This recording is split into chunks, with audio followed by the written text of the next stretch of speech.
What's up, everybody? This is Strings and Sweaters. My name is Tim, and today we are going to do a guitar tour of all my guitars except this uke, because it's just a cute little uke, but I don't consider this a guitar.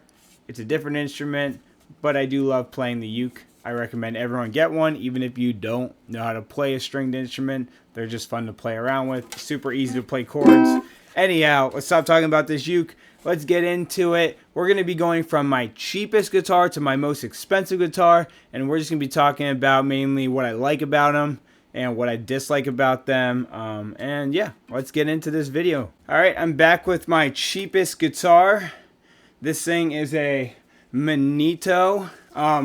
Basically just a super low quality off-brand Les Paul copy from, I don't know, there's nothing on the back of the neck, so I'm going to guess this is from like Taiwan or China probably. But I've seen a few of these online.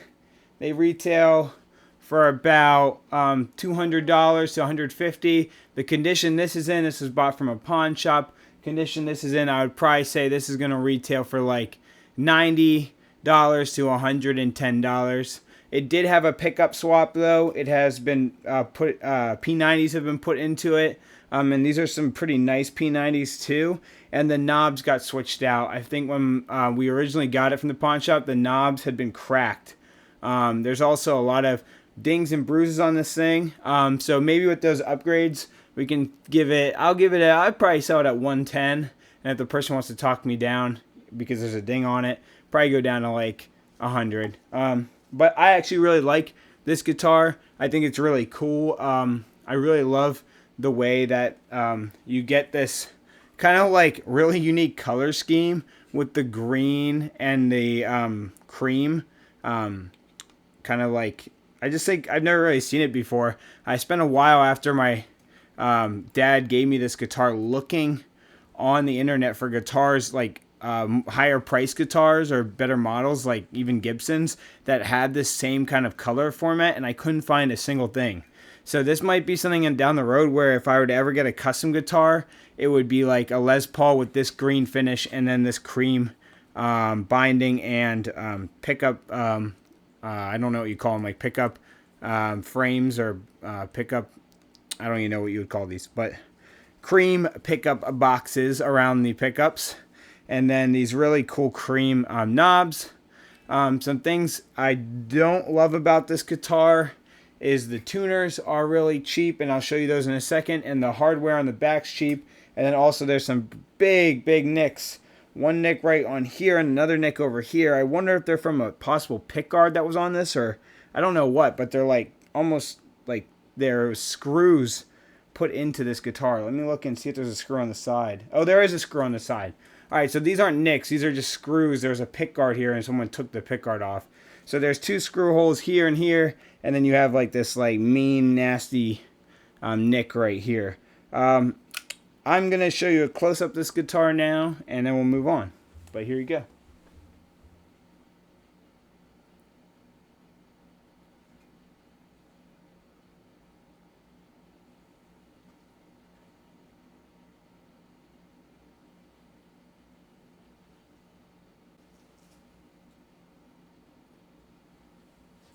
Alright, next guitar.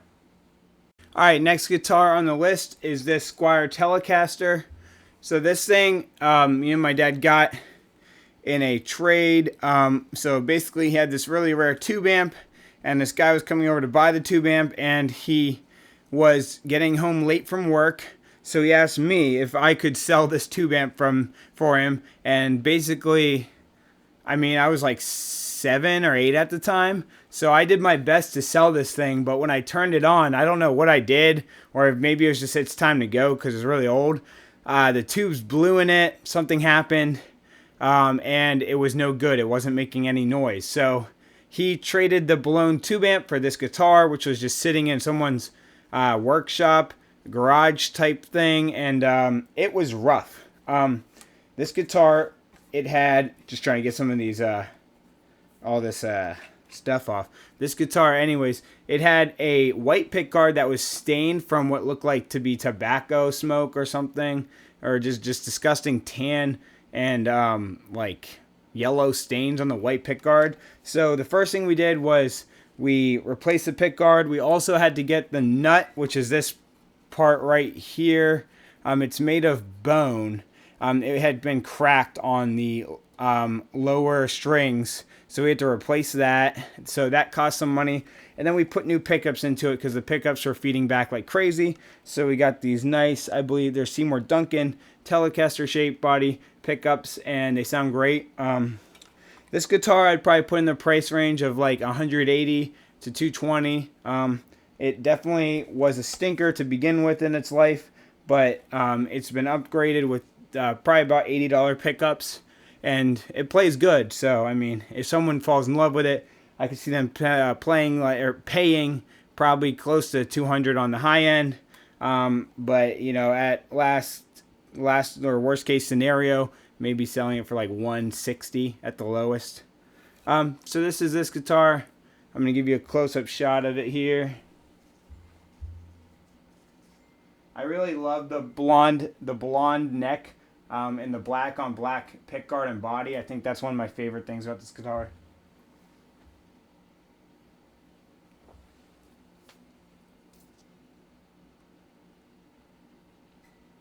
It does have some fairly, big wear on it. Like it has some gnarly nicks on the side of it that have been filled in with Sharpie. Always love this this tone switch on the Telecasters. They're just fun to use. All right, let's go on to our next guitar. All right, we're back with the next guitar. This guitar actually was the last guitar I bought. I bought it probably about 4 or 5 months ago. I traded my PRS for it, a straight up trade at Guitar Center. Now the reason I did that is because this was actually my first guitar ever, was a Squier Jazzmaster. Now it didn't have the switches up here, and it didn't have the pickups or this kind of like crazy whammy bar. So it was actually more of like a simplified version of like Jaguar. That's why they call it the Jazzmaster. I would say this body is more of like a Jaguar body, but it had this amazing sunburst finish to it, and I've always loved this sunburst finish on this body with this exact pick guard. This has always been my favorite combination, and so I saw it and I went, wow, I really regret selling my first guitar. Which, if you guys are getting into guitar or just getting into it, don't ever sell your first guitar, even if it's just the crappiest guitar ever. You will regret it, okay? One really nice thing about this is just the finish on the back, and then this little kind of die line they put up the neck there. Actually, it's a wood piece that they put up the neck. Really just classic Fender qualities to this. Yes, it's a Squier. Maybe one day upgrade to a Fender. I don't know.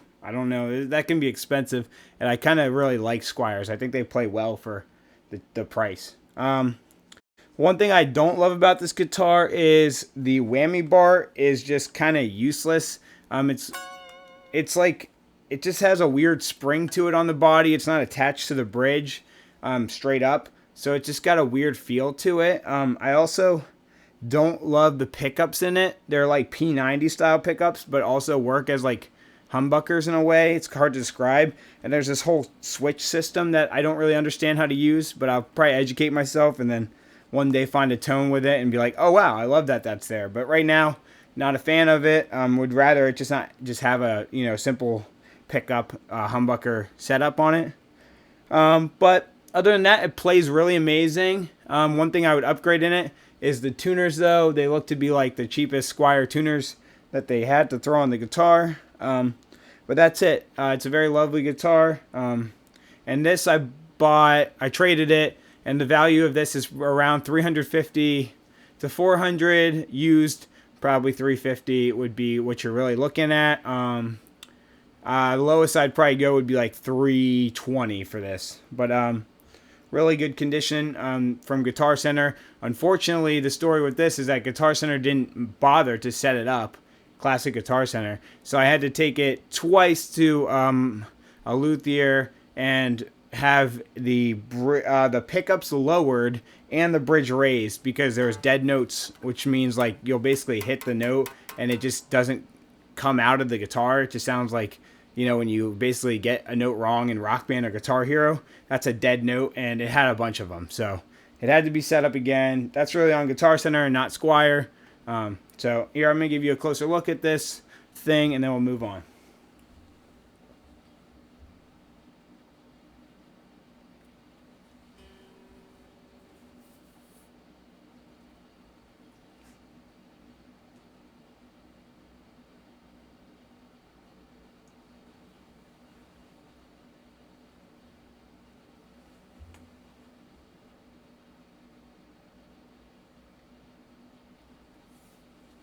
All right, next up we have this Supersonic, but it is a from the Parallel Universe edition, which means that it has flipped around its entire body, has a reverse headstock because of that, and some really cool, you know, just reimaginations of, like, for instance, like the pickups are slightly off centered. The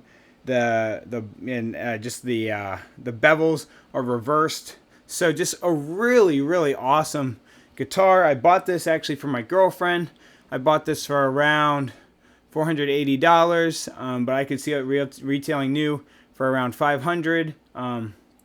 This guitar plays amazing, and all the little details on it just make you happy when you look at it.